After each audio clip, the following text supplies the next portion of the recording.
Hello, माझा हा किचनवर ठेवायचा स्टँड खूपच घाण झाला होता. यावर मी छोट्या-मोठ्या मसाल्याच्या भरण्या ठेवत असते, जे की रोज डेली यूजमध्ये असतात.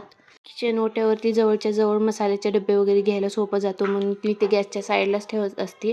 आणि खूप दिवस झाले त्याला क्लीन केलं नव्हतं म्हणून आज सगळ्या भरण्या काढून घेतल्या साईडला आणि हा स्टँड स्वच्छ घासून धुवून घेतला.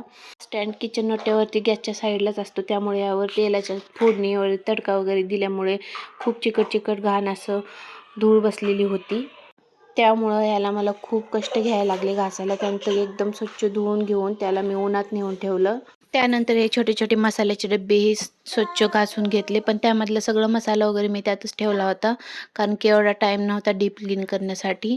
हे छोटे-छोटे डब्बे मी घासून स्वच्छ धुवून घेतले आणि बाहेर उन्हाला सुकायला ठेवले हे 10-15 मिनिट. आणि जिथे स्टँड आणि डब्बे मी ठेवते तिथे खूप घाण झाली होती, तीही जागा क्लीन करून घेतली आणि स्टँड लावून व्यवस्थित डब्बे लावून घेतले. त्यानंतर थोडासा रेस्ट केला. Bye bye.